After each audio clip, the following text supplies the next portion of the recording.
The President and Vice President. Welcome, my dear students of class 10A and 10B to my civics class. Lesson number 2, the President and the Vice President. Now, today I am going to explain this point, reasons for indirect election. Reasons for indirect election. The President is elected indirectly, not directly.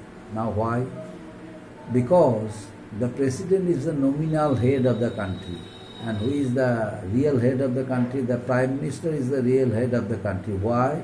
Because the Prime Minister is elected directly by the votes of the common people of India during general election.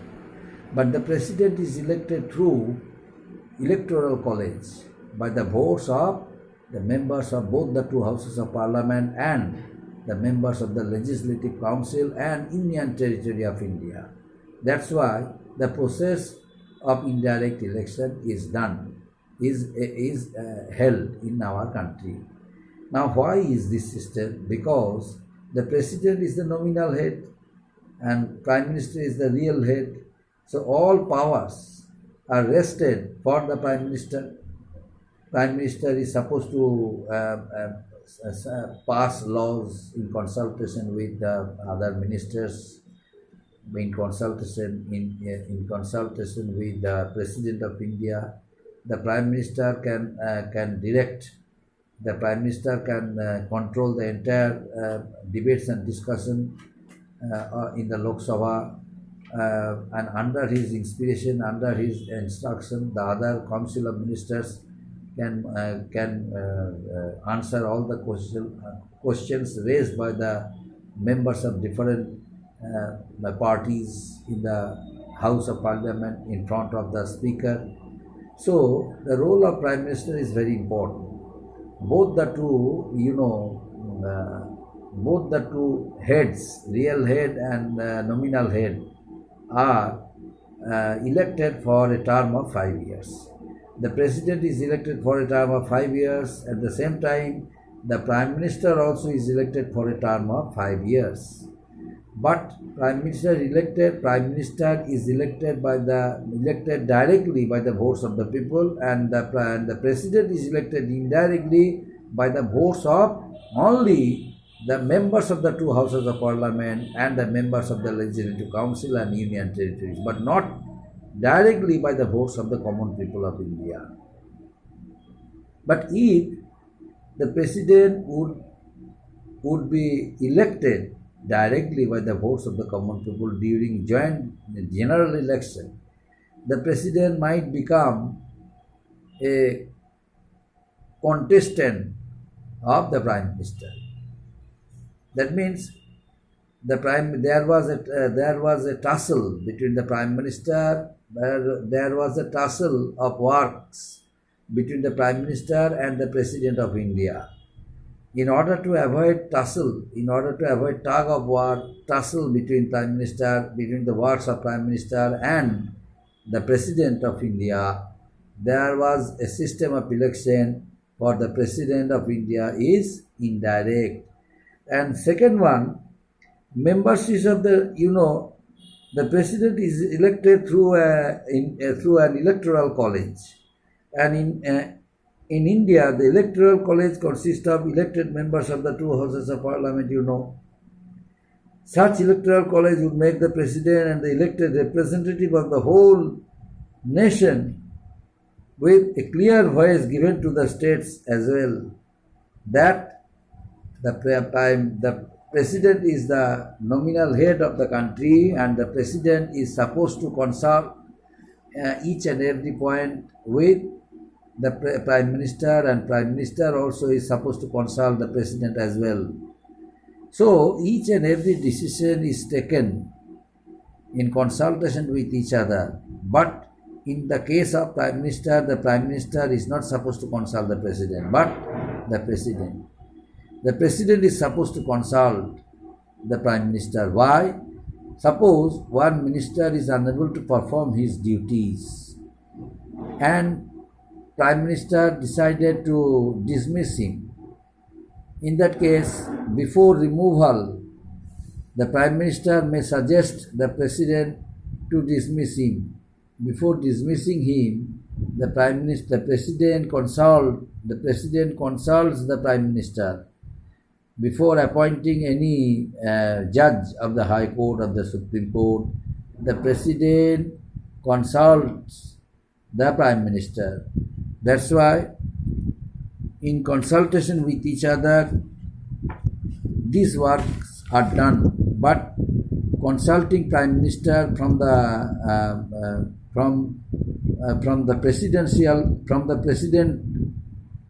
president's end is important, but not from the part of the prime minister.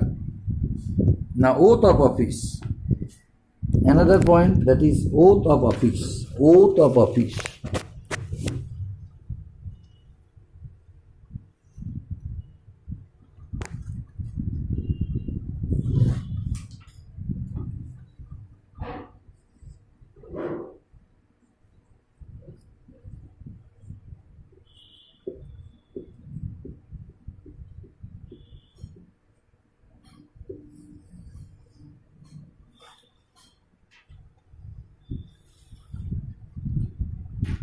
Oath of office. What is this? Oath of office. Before entering upon his office, the president takes an oath in the presence of the Chief Justice of India. That means the president, before taking his oath, before entering his office, the president, before entering his office, is supposed to, consult, is supposed to, before entering his office, the president has to take an oath as per the system of the constitution. The president is supposed to take an oath. Now, under whose presence? Under the presence of the Chief Justice of India. Under the presence of the Chief Justice of India, the president has to take an oath under the presence of the Chief Justice of India. Suppose the Chief Justice of India is not present there. Suppose the Chief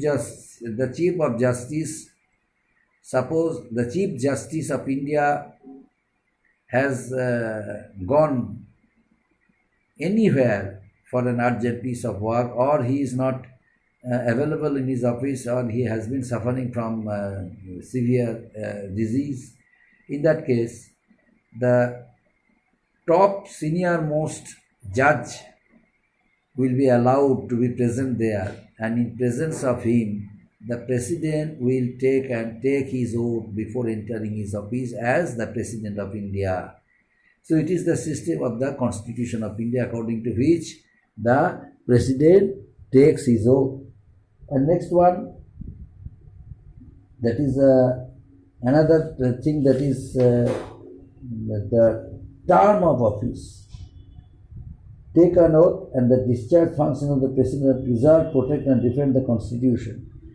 And while taking an oath, more 2 points I have to add. While taking his oath, the president has to shoulder some responsibilities. Number one, on taking oath, or on being the President of India, after having taken an oath, the president has to shoulder some responsibilities. Number one, the president would have to has to give one declaration that he would shoulder all responsibilities of the Constitution regarding constitutional clarification and regarding the protection of the Constitution of India. Number two, the president preserve, protect, defend the Constitution and its laws. The president would declare that he would serve the whole nation. He would serve the whole nation and devote himself to the service of well-being of the people of India. So these are the responsibilities the president has to shoulder on being the President of India, or after having taken the oath oath of office. The next one, term of office. Term of office.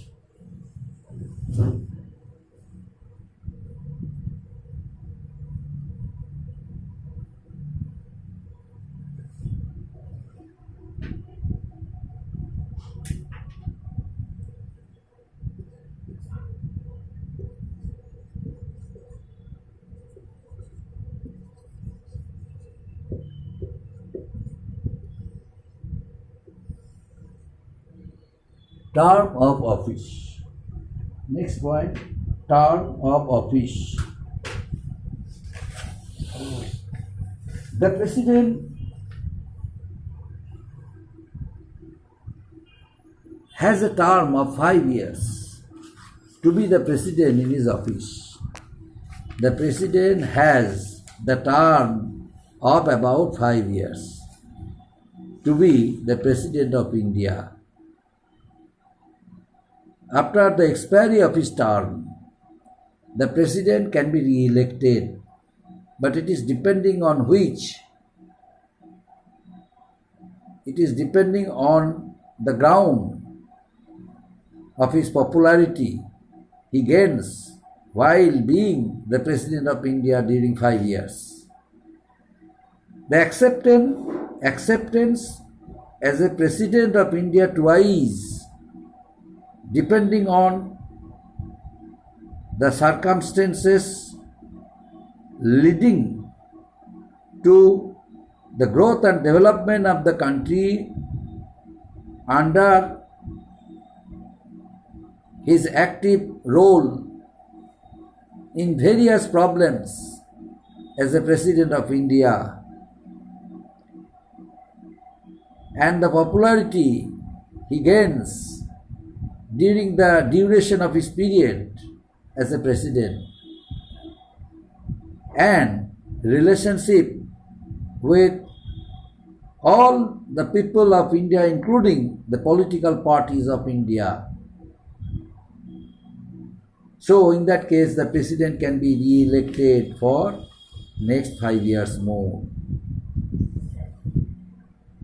The President continue to hold his office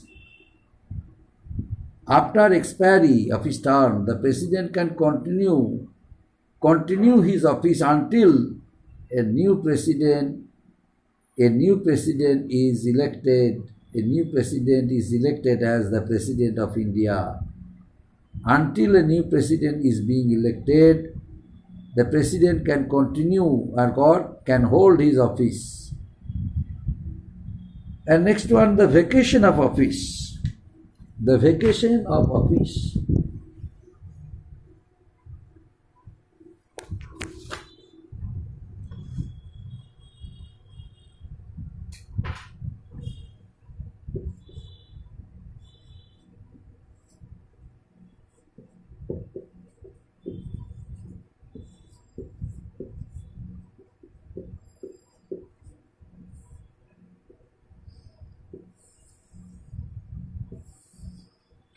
Vacation of office.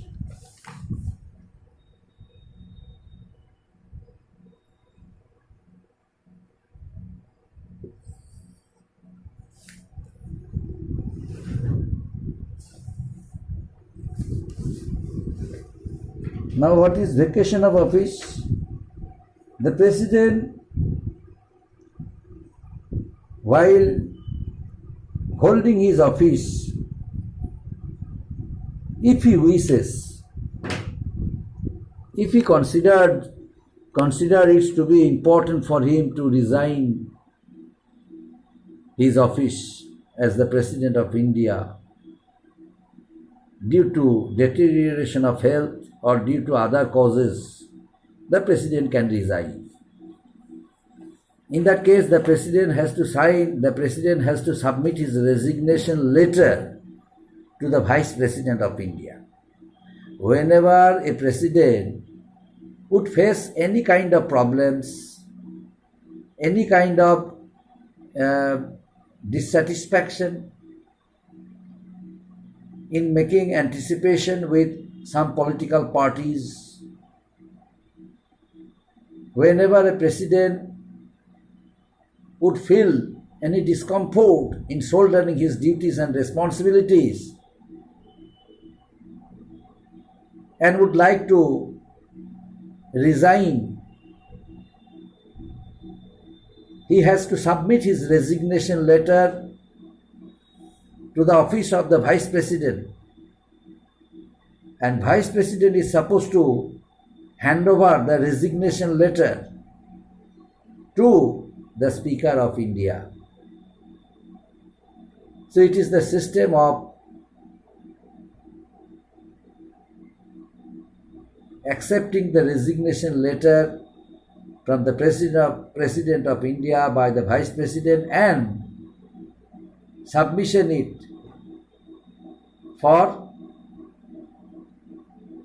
the Speaker of India.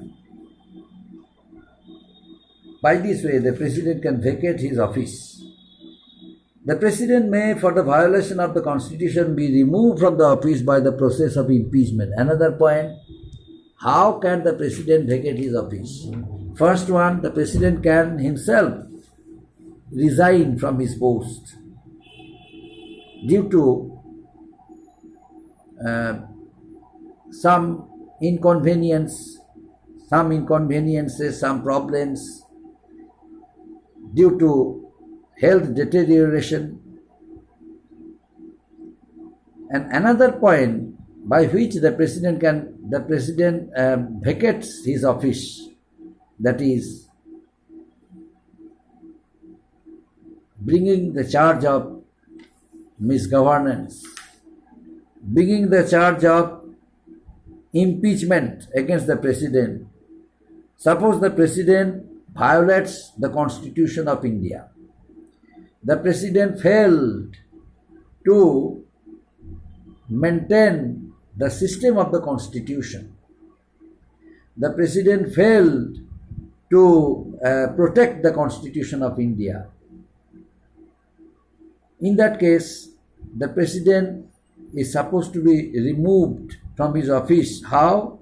By the process of impeachment. So, a proposal of impeachment brought against the President, in that case, a proposal of impeachment brought against the President of India by the political parties in front of the Speaker, according to which a chance is given to the President to prove whether the charges brought against his name were right or wrong. The President is given a chance to prove whether the allegations brought against his name were right or wrong. The President has to prove in the House whether he was free of all the charges brought against his name or not. If the President fails to prove his innocency, if the President is able to prove that he is innocent and the charges brought against his name is absolutely wrong, in that case, the proposal of impeachment was withdrawn. But if President fails to prove that he was not guilty, failed to prove that he was not guilty, in that case, the proposal of impeachment is enacted and the President has to resign from his post, has to vacate his office. So, this is the vacation of office, my dear students. Vacation of office of the President of India. Vacation of office of the President of India. And next point, my dear students, next point I am telling you, that is procedure for impeachment of the President. Procedure for impeachment of the President. This point today I shall not discuss. That point will be discussed next day. Up to this, my dear students, you must keep all the points in your mind. And students of class 10A and 10B, I am telling you, some boys and girls, you are not preparing your homework, the homework which are being given to you, you are not preparing it. Many of you who are very good students, but they are practicing this kind of wrong things. So you must I meant to say the matter to whom I would like to communicate. I meant to say the good students who are studious and perform well in their exams.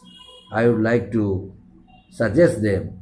I don't want to mention their names because they would better understand to whom I meant to say. So my request, you please prepare your homework properly and submit through your guardians for correction. Thank you.